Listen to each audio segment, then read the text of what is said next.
verse 14 down to verse 13. By ang mga versikulo, but we're going to read through the verses so that you will have an idea of the passage that we're going to study today. Matthew chapter 25, verse 14 down to verse 13, responsibly ang magmula ng magbaba. For the kingdom of heaven is like a man traveling to a far country who called his own servants and delivered his goods to them. Verse 15, come on.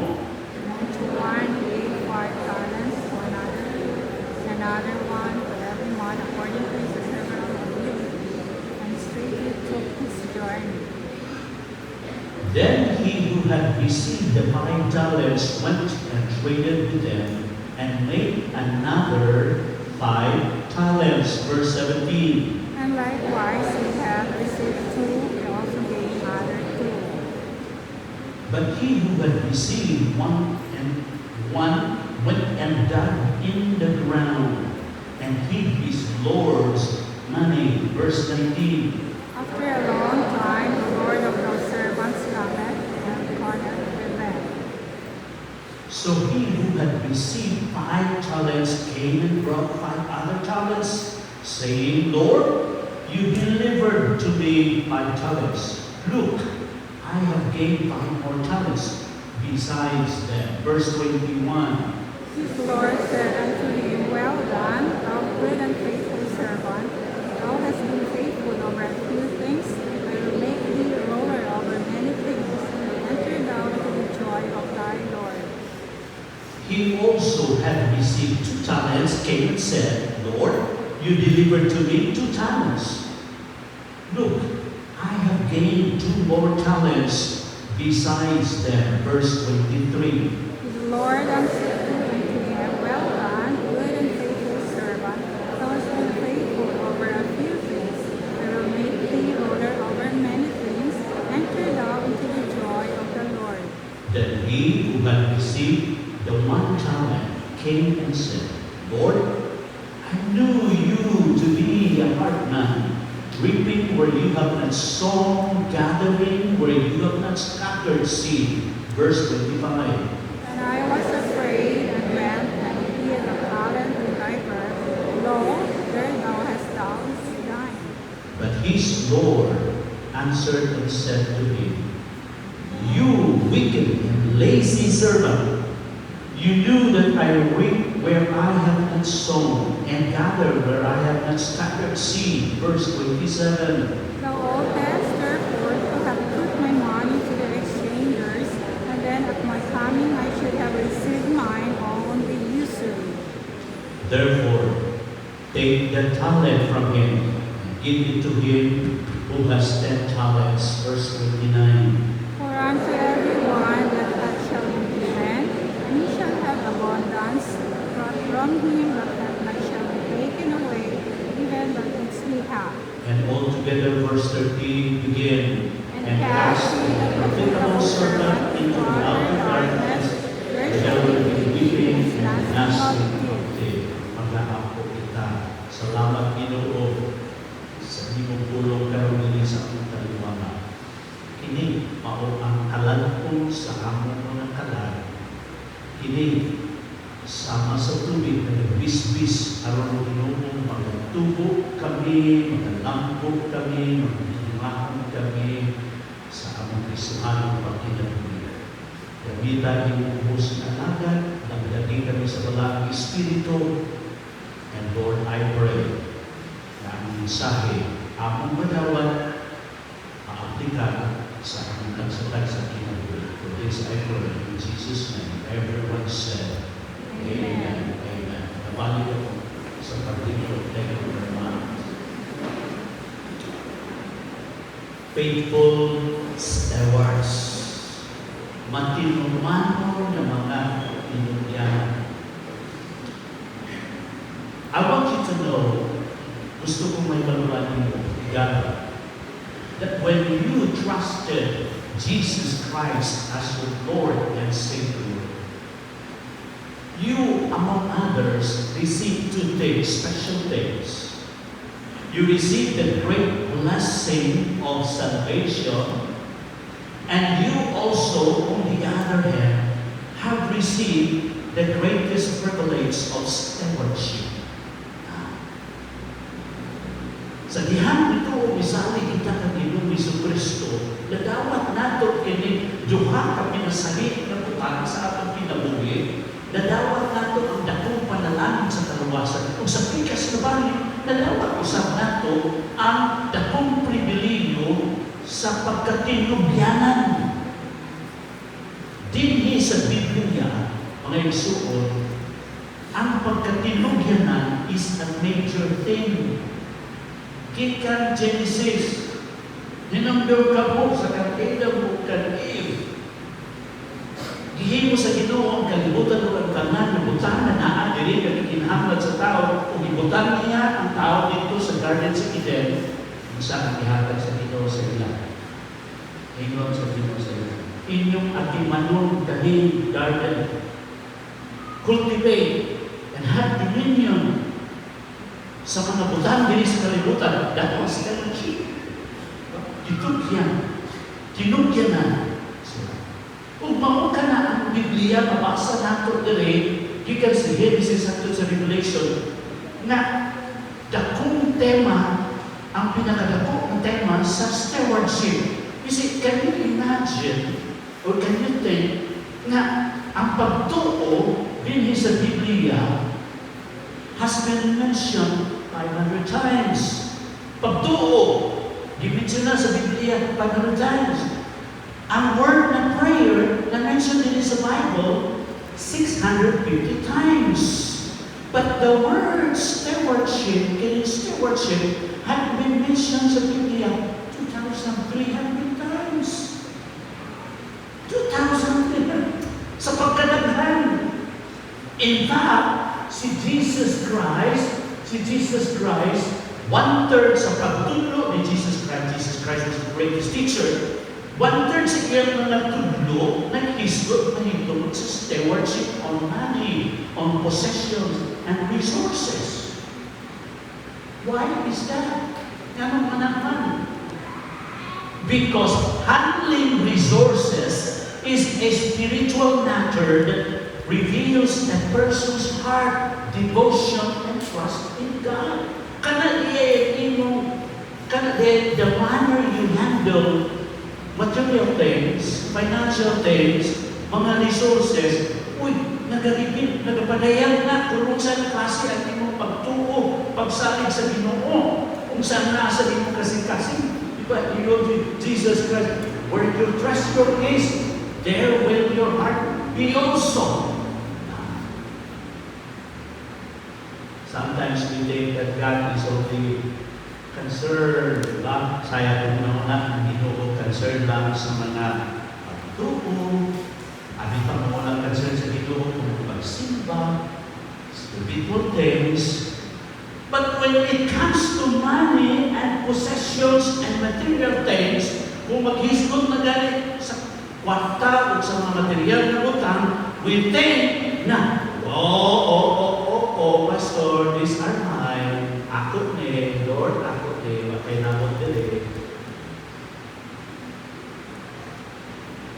Ang imo, Lord, kanila na pagtuo, pagsimba, pero kanila mga material things, ako arani.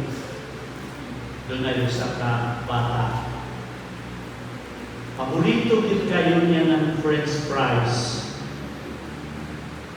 To his surprise, sa isa kaadlaw, nag-ibita ang iyang papa. Anak, muadto ta dito sa McDonald's.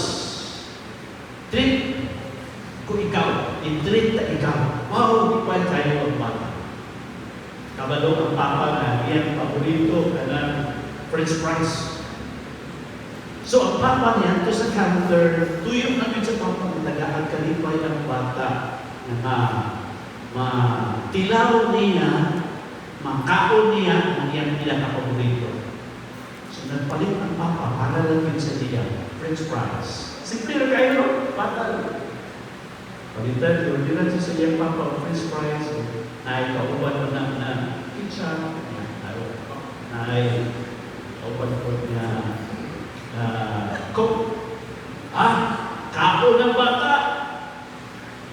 Nag-enjoy na siya sa first prize. Wow! May kahirap bata. Sa nag-enjoy sila, nag-enjoy ang bata, pagkaon, ang papa, nag-enjoy po ng tanaw sa iya na happy kayo siya. Di pa yun ang papa. So, nagkuha ang papa o duha ang first prize ba? Samtang nagkaroon ng bata, ikuhaan niya. Kabaw ka kung sa himo sa bata, na nag-enjoy sa Prince Prize, niya buhat ng mga o. Okay, ano lang, enjoy lang, di ba? Buhat siya, diba? Kung sa ikon sa bata, these are mine. Inon siya, ayaw, ako rani. Pag-order ng ino, ako rani. Na-surprise ang papa. Because in the purpose ako, hindi na ulit anak. Ano nga, hindi siya makasiyap, isa tuhan, kabok ako. Naghikaw siya sa sa iyang papa, mo nagpalit sa iya, o daghan manahon, ino na anak, o natamo na buhay, na ang Ginoo, nagbuko sa atos panalangin, pero di tayo gusto na hilangtan sa Ginoo. Ako rami. And so the message, the heart of the message today is this.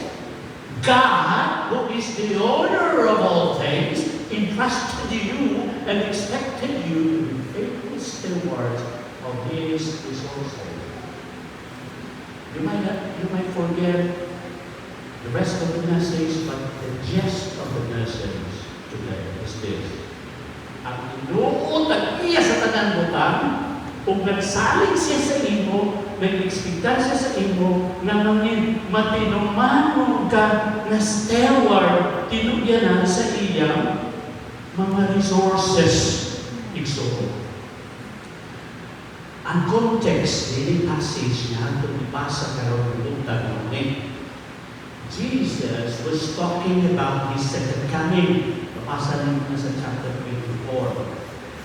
Ang iyang mga disciples na mutana sa iya, Jesus, minsan di mailhan sa imong pagbalik. What are the signs of your coming? O gihisgot ni Jesus Christ, mauni mga paghitabo, dunay gira, naso batok sa naso, dunay mga kalamidad, verse chapter 24 na.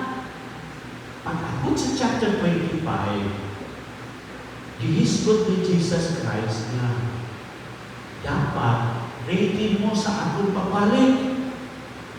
That's verse 1 to 13 sa chapter 25. He talks about readiness.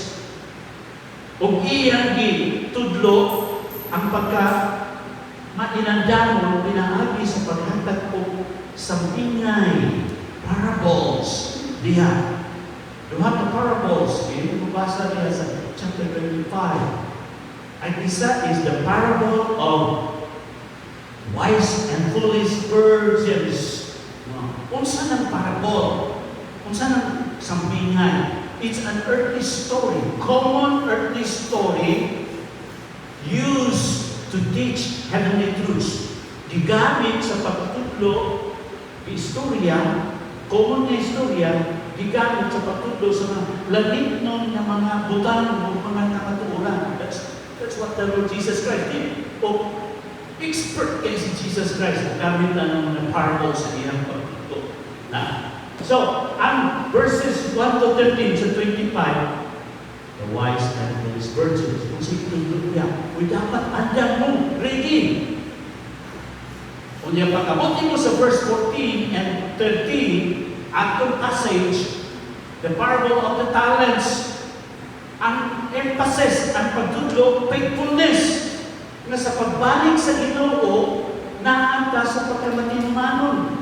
Kung iyan ang istorya niya, ang usa ka tao, there was a man who was traveling to a far country, and before he went, he called in his servants, and he entrusted to them his property.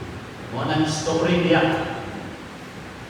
Now, how they use what was entrusted to them. Kay tulo sila ng mga steward, itugyanan sa Ginoo, sa ilang ako, sa istorya, Tugyanan ang isa o 5. Ang second servant, tugyanan siya o 2 ka talento. Ang isa, itugyanan o 1 ka talento. Ang importante nga istorya, ang importante nga lesson, mensahe na imo makatulad diha, kung giunsa nila paggamit ang gitugyan sa ila, ang resources ang gitugyan sa ila. Because that determines whether or not they are faithful stewards. O na. Karon, atong pangutanan ng pagkakutan. Sa unsa diay na paagi kita maging faithful. How can we be faithful stewards? Muna yung atong handlo. Nga sa pag-atubang nato sa Ginoo someday, na moingon o usap ang Ginoo ka nato, welcome thou good and faithful servant. That would be, there's no other highest. What na pinakalabaw pang highest commendation na madawat nato atubangan sa atong Ginoo ato. Dan nga, naginom ka sa Ginoo, faithful steward. Mao na ang atong tiguha. Kung nahimo na ka nga anak sa Ginoo, Kristohanon, ang imong tiguha, ikaw mahimong faithful steward. So how can we become faithful steward based on the text? Una, you need to recognize that the owner of everything is God. Dapat i-acknowledge mo na ang tagdiya sa tanan lutan mao ang Ginoo. Verse 14 and 15. Sa Ginoo, let's read the passage on the slide. Please begin. For it will be like a man going on a journey who called his servants and entrusted to them his property. Verse 15. To one he gave 5 talents, to another 2, to another 1, to each according to his ability. Then he went away. Ang gihalin sa langit, ingon ni Jesus Christ, sama sa usa ka tawo nga nagpanaw, naglakaw siya. Nagulagway ka na sa kan Jesus Christ, nagbalik sa langit, ikayan sa langit, pero sa wak pa siya naglaglag, iyan ipaglatag, ipagtugyan niya ang mga resources. Walang picture diyan. Ang isa, ginagaan niyang 5 katalento, ang isa 2 katalento, ang isa katalento. Gayon ang nakaw siya. But what I want you to notice, verse 1 na ito, and he entrusted to them his property. His property. Iyang kaptanan. Ang mga servants, dili na sila tag-iya. Itugyanan na sila. They're the owners.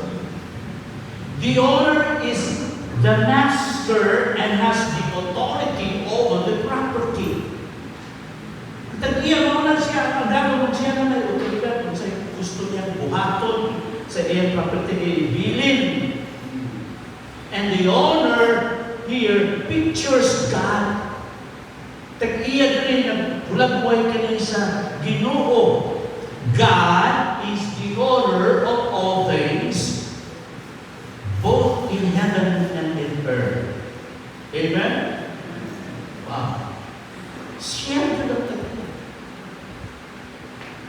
All things in heaven and in earth belongs to God naman. In the first place, siya man ang siya ang naghimo. He has the creative rights, creative. Buot pasabot siya naghimo. Buot pasabot siya tag-iya kay siya may naghimo ani. Kung sa Genesis 1:1, let's read. Ready, begin. In the beginning, God created the heaven and the earth.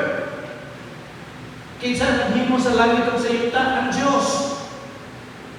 Psalm 24:1, sabi nun, ready, go. The earth is the Lord, and the fullness thereof, the world, and those who dwell therein. Ang kalibutan, iya sa Ginoo, o ang tanan na naadira. Psalm 50:11, ready, begin. I know all the birds of the and all that comes in the field is mine. Ito ng Ginoo, kay wala na ang mga langgam diha. O tanan ng mga mananap na nagalihok diya sa bukid, ako na, ito sa Ginoo, ako na. Another verse. Verse 12, ready begin. If I were hungry, I would not tell you, for the world and all its fullness is mine. Kinsa nag-ingon mine? Ikaw? Ako? Kinsa nag-ingon diya mine? What's your name kailan? It's mine. Ako wala. Ano nang Ginoo? Haggai chapter 2 verse 8. Sa Ginoo, ready begin. The silver is mine. The gold is mine. Declares the Lord. Ako wala. Kanang mapulawan niya. Bigo kayo. Kaya ako nang punta. I would say this. With all this. It is ridiculous to call and to claim, these are mine, those are mine. Katawaan na lang kita yung claim nga, ako wala. Diyan kasugod ang bubot, ang away. Kasi ako na, kasi takiya, ano yung West Philippine Sea? Ako wala. Hindi ako isa na, taka, mo oy. Kung siya pangalan na ng dagat, South China Sea, o di China. Kamukha mo rin na nag-ingon niya, West Philippine Sea. Diha kasugod, ako ani, amo ani. Pero sa tinon alay, in the real sense of the word,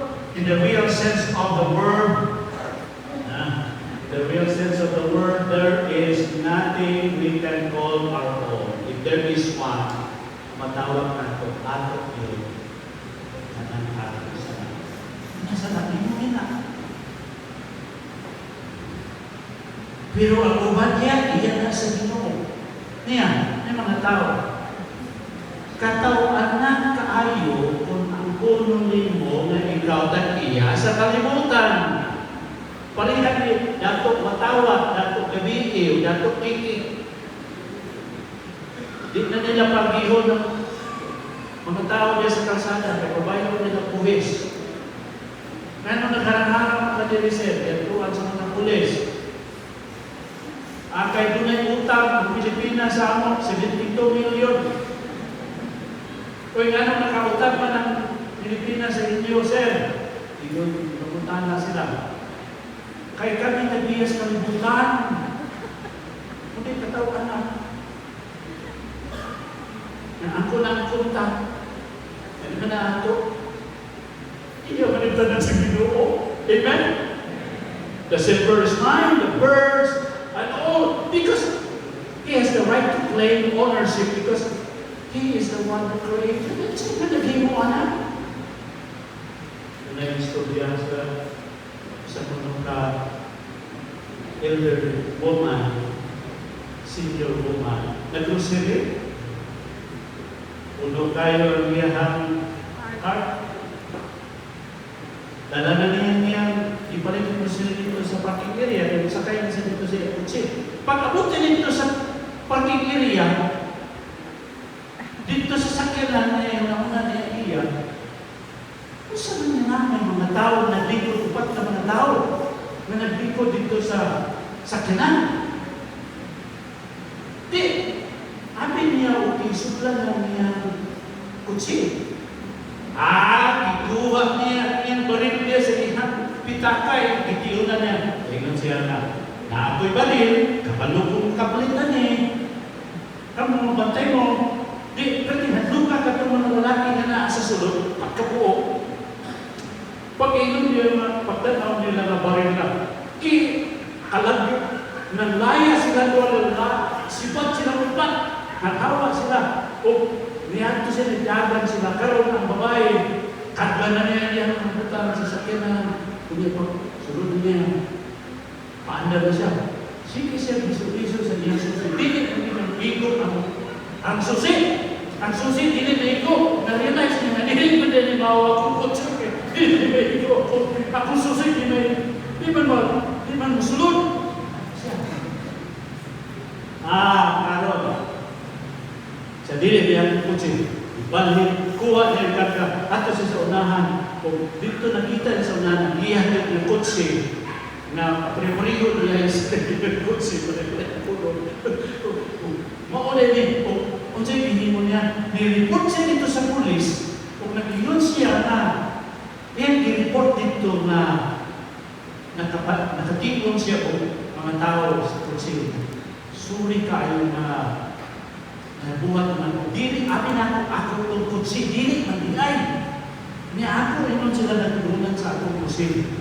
O, ang buhat ka tao dito sa police station, na nag-report na sa iya, na nalipon siya kotse. Nangatawa silang tanan.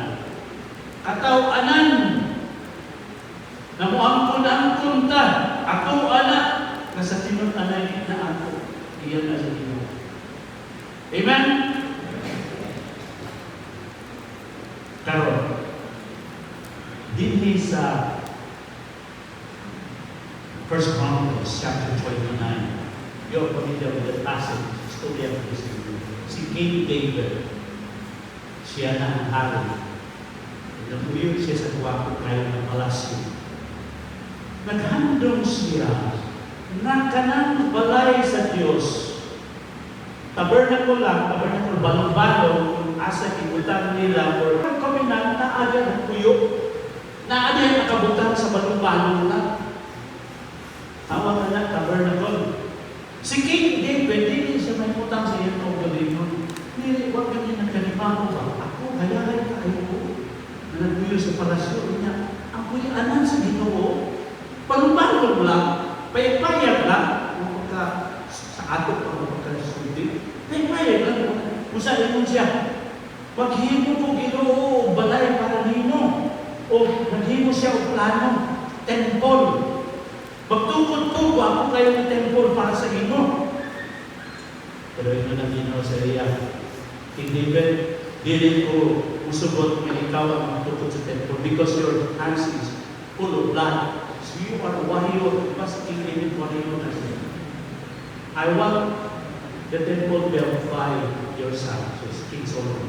Pero, iandam na ni King David ang plano. Gawa sa plano, iandam niya ang mga materialis. Kaya pinahangap para sa temple. Mga isuot, amaze ka. Sa ilang hatag, i-offer nila para sa temple, the house of God. Total offering, ba? Na, kasama mo ng chapter 29. Very, very amazing. You know, si King David, mga bulawan ako, hatag na ako sa Ginoo, silver, iron. Pati daghan. Gawa sa iyang hatag pa yun ang mga katawan sa Israel. Para gamiton ng materialis, i-prepare ang materialis para sa temple. So, look, unsa ang mga materialis na gigamit para magtukod sa temple. 5,000 talents and $10, approximately 188 to 190 tons of gold. Tons, tunayada. Silver, na ilang gidonate, i-offer na nila, dala-dala nila. Kung nakay silver ako, dala-dala nila. Mauna niyang total. 10,000 talents and silver, or equivalent to 375 to 380 tons.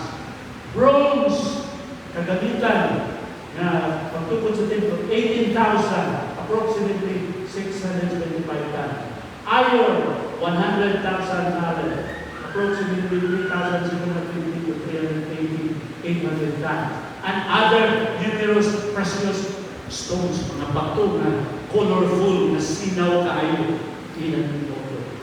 Kung kwintahon na ito, ang ilang offering para sa material sa building, sa temple, sa ato ron na kwintada, 24 trillion.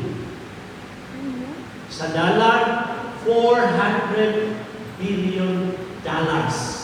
Sa peso, 24 trillion. Wow! Grabe!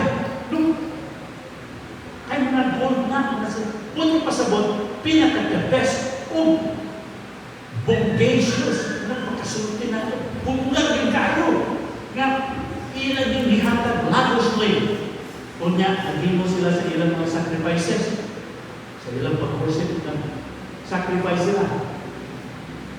Pila ka baka, pila ka karnero, pila ka lalaking karnero, 1,000 bulls, 1,000 rams, lambs, 1,000 plus additional drink offerings and other sacrifices. In abundance. Mangutahan ka, paano mag-grabe ng hinahatag? Uy! Murag to the max yun. Ang inon sa verse 11. Let's read. Ready, begin. Yours, O Lord, is the greatness and the power, and the glory and the splendor, and the majesty, for everything in heaven and on earth belongs to you. Prayer niya, pagdaig ka ni King David, Ginoo, imo Ginoo, ang pagkadako, ang gahom, ang himaya, ang splendor, kay ang tanan nga na sa langit o kalibutan belongs to you. Uwino niya, yours, O Lord, imo ang bigarian, imo ang, you are exalted as head over all. Verse 12, ready begin. Both riches and honor come from you, and you are the ruler over all. In your hands are power and might to exalt and give strength to all. Let's read verse 13. Ready begin. Now, therefore, our God, we give you thanks and we praise your glorious name. Verse 14. But who am I and who are my people that we should be able to give you generously as this? For everything comes from you and from your own hand we have given to you. Wala sila nagkwinta na kuha ba kayo sa itong hatag? Wala. Kaya nilang ihatagan mao ang Diyos. Ilang tag-iya sa tanang butang. Ginoo, doon yung makahatag, ani ka naghatag, kung wala ka naghatag sa ako. Actually, ka na akong ihatag sa imo.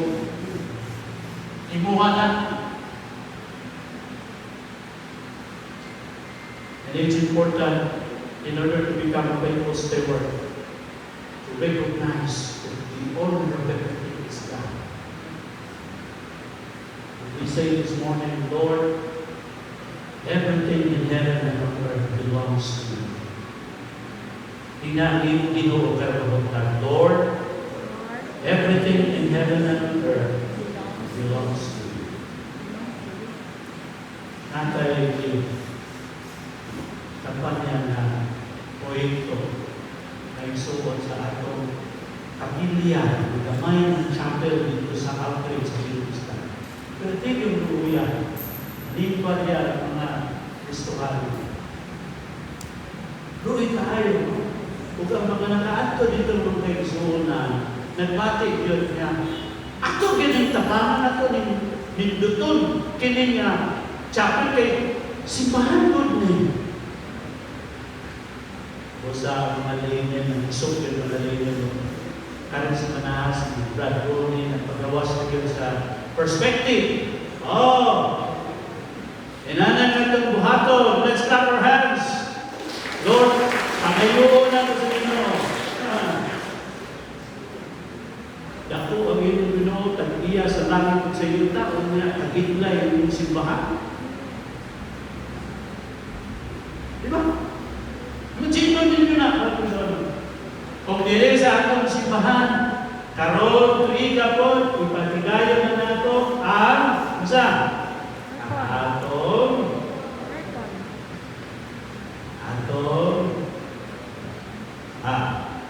FMBC Hall Aircon Project.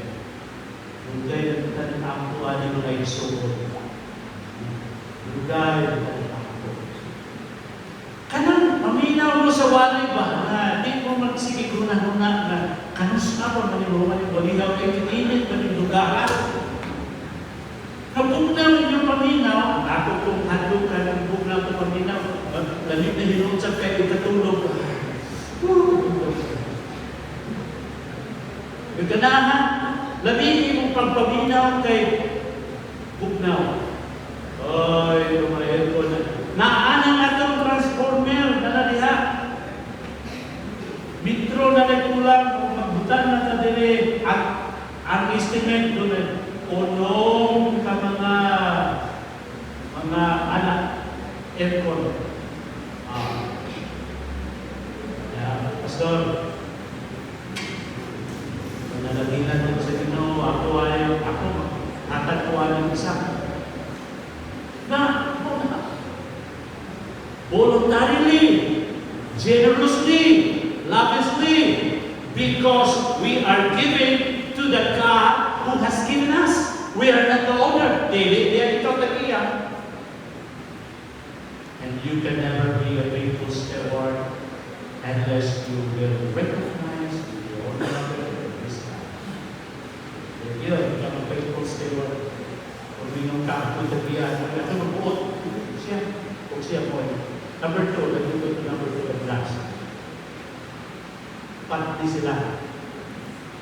Nabuhaton na ito maging faithful steward. Number 1, recognize that the owner of everything is God. And number 2, you need to realize that you are entrusted with the resources from God. Kailan ko ako, next Sunday ako ipadayon ng tulog ikaw pa. Let me go sa second point here. Let's read the verse again. Let's read. Ready, begin. For equal in like a man going on a journey who called his servant and entrusted to them his property. To one he gave 5 talents, to another 2 talents, to another 1, each according to his ability. Then he went away. Ang word niya na entrusted to them his property. Gitugyan niya ang iya ng property. Talent, 5 talents, 2 talents, o 1 talent. Anong talent na dimension niya? Dili na talent sa pagkanta, talent sa pagluto, saan ang mga talent. Ang talent na kwarta na. 1 talent is equivalent to 20 years salary sa isang laborer. 20 years salary sa isang laborer. Equivalent ang 1 talent to 63,000.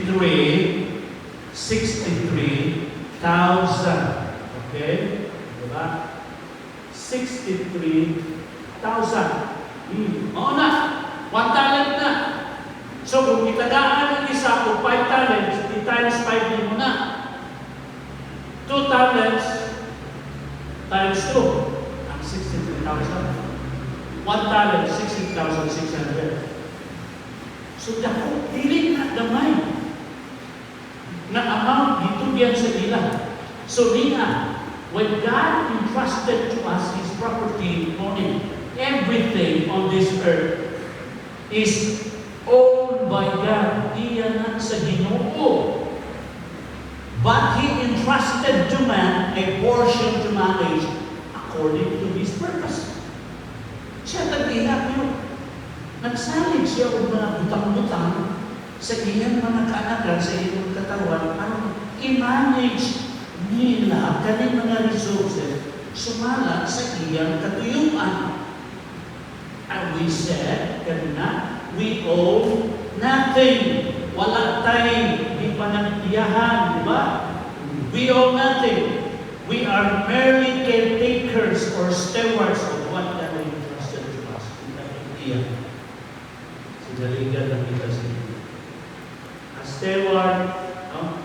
A steward is a manager, administrator, trusted to oversee a master's household property and affairs, acting on the owner's behalf rather than their own. mo nang meaning sa steward. Ikaw ang manager, ikaw ang nag-manage sa property, sa resources, naghihatag sa Ginoo, sa iyo. So karon madungtang inay mo to, galingon, I am a steward of God's resources. I'm a steward of God's resources. Pero gamay ang steward area. Steward ako, tinugyanan ako sa mga resources, ibigan sa Ginoo. And God has given each person a wide variety of resources. Such as,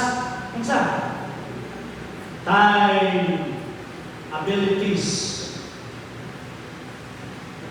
Ihatag sa Ginoo sa ato ang kamatuoran.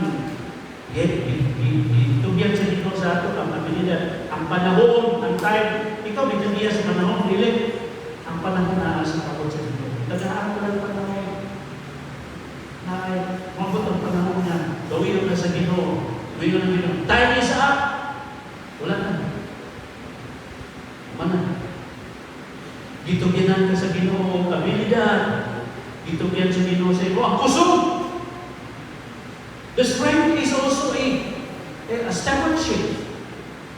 Gitagaan, gitugyanan ka sa Ginoo, education, kahibalo, itagaan ka sa Ginoo employment, itagaan ka sa Ginoo relationship, positions, properties, money, kwarta, tanan, ditugyan na sa Ginoo, and they are given according to one's ability.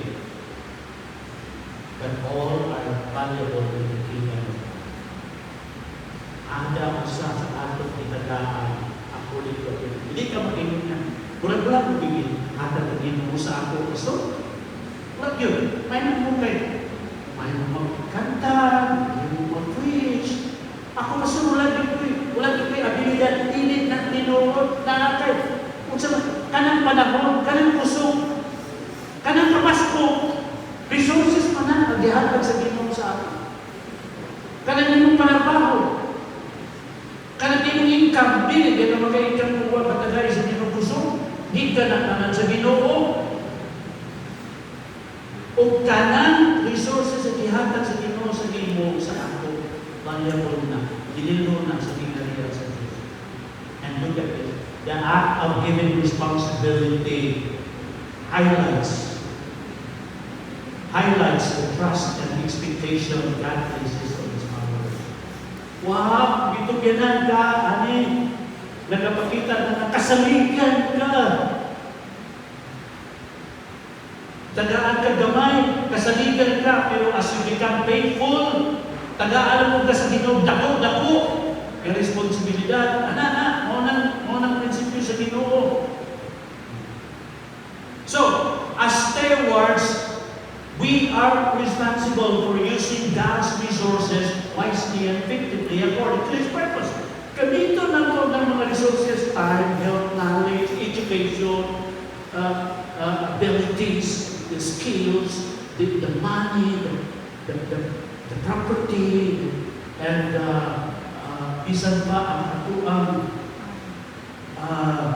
mga butang, mga material things, tanan na, kay iyan ang tanan sa Ginoo, salig lang na sa Ginoo sa Ginoo. Responsible ka, na gamiton nimo na maalamon, effectively, sumalang sa iyang katiwa. You see, the whole point, mga Kristohano, of this parable, is that we are to use whatever we have given for God's purpose. Sisiya, katiyan. Sana sa inyong kamot, isa na resources ihatag sa Ginoo. Nagamito nimo na sumalang sa iyang katuyuan. Stewardship is not about selfish gain. It is kingdom advancement. Ang kanang stewardship pagkatino niya, dili na for your own enjoyment and benefit. Yes, of course, benefit mo na. Bawo sa tanan ang pagtugyan sa Ginoo sa imo anak. Aron gamito nimo na sa katuyuan sa tag-iyan nimo tanan nga ma-expand ang iyang gingharian, ang pamutana kang mahutag sa ato. Mga igsoon is this. Okay? Are you using your time? Are you using your talent? Are you using your strength? Are you using your ability? Are you using your education, employment, money, property for the expansion of God's kingdom? Gamit pa niyo na. Kaya dito kaya sa inyo sa expand the kingdom. Lord, tagaan ko yung maayong na education, tagaan ko yung trabaho, nasa anak ng trabaho, i-expand na ko yung kingdom. Gamiton ko rin ng trabaho sa pag-expand sa inyong kingdom. Pagpakailan sa kingdom nila. Lord, tagaan ko rin mo maayong na income, gamiton na ko din part of the income sa pag-suporta sa kingdom. Diba? You know this woman. Internationally known, worldwide. Whitney Houston. So Whitney Houston was the most awarded queen of the pop. And very, sikat na kanta niya ito. And I will always love you. Ano ba na kanta niya? Taas kayo, tingog. What good is siya ako? Most awarded queen of pop. Sa 25-year career niya, nag-earn siya $250 million. Na siya ng Capitol State, magkaptanan, jewelries, cars, and clothing. Ikan sa iyang record profits, royalties, sa namatay na siya, naapay mga profits and royalties niya na ito sa iyahang beneficiary. Kani si Whitney Houston, bisan sa iyang pagkasikat, naabot na niya pinakatuktok sa iyang karir. Sabi niya ko, ang kalipay siguro na dito, naabot naman niya pinakatuktok sa karir. Popular na siya, kaya siya doon naman. Puyo na siya dito sa hotel na gano'n. Ganyan tagaan daw. Kaya sa hotel. Sa hotel siya puyo. Pero sa isa kaadlaw, nakita niya na babae na lubos sa bata. She drowned herself. She went into drug and the drugs na siya for 48 hours. Nakita na lang siya sa bata. Yung Whitney Houston, kabalong mo sa wapo kayo ng ilong niya. Asa nagsuko. She was a member of church choir sa Osaka Southern Baptist. Ito nagsuko na siya as young people. Kakanta siya sa choir niya. She later on discovered the gold in her voice. Ay, kwapo na niya putingong. That's why she went to professional singing. Hantod niya nasikat siya. Hantod niya nakakwarta siya. Apan ng iyang kwapo na tingo, wala na niya gigamit sa pagkanta alam sa paghimayang sa Diyos. That talent and voice. Ihatag sa Diyos. Wisdom. Yes, of course, nakakwarta siya. Look what happened to her. She died a tragic death. Subukahin mo. Nalunos ka sa bata. Subukahin. 48 lang niyang edad. Dito ganan siya sa Ginoo sa maayong na tinog. Apa niyang gigamit na katingog. Dito na yun sa kalibutan. Wala naman dito sa pagkain sa Ginoo. Mga igsoon, the enemy does not mind what you receive as long as you wait. What kabalaka Satanas na napunsay ng nadawat ka resources di ka sa Ginoo. Basta kayo usik-usikan mo lang na fights na para. The devil doesn't want us to become a great devil. Are you question this morning is, are you a faithful steward of resources God has entrusted? Faithful.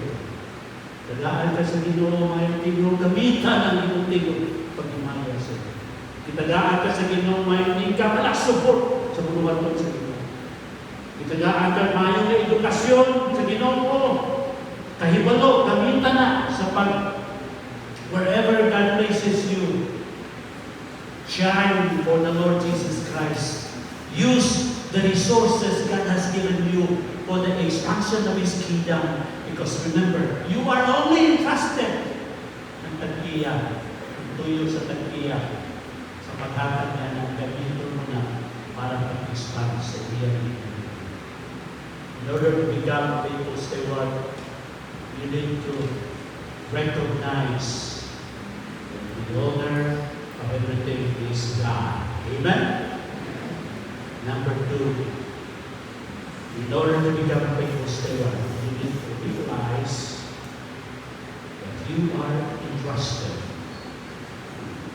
with the resources of God. Kung siya naa sa iyong kamot, siya naa sa iyong kinabuhi, isabi sa Ginoo. Saligan ka sa Ginoo, sa panahon, sa kusog, gamitan ka ng kusog para sa paghimaya o para sa pagpalaknat, pakayon sa mga balita. Itagaan ka din sa Ginoo. Balay sa kinan, whatever is in your hand does not belong to you because you are only a steward. Isalig na sa Ginoo sa iyo. Kung tuyo sa Ginoo sa pagtugyan ng anak, is that you will inspire the kingdom of God. That's a song I would like to say. I want to be faithful. We do not obey. Let's all stand. Sing this song for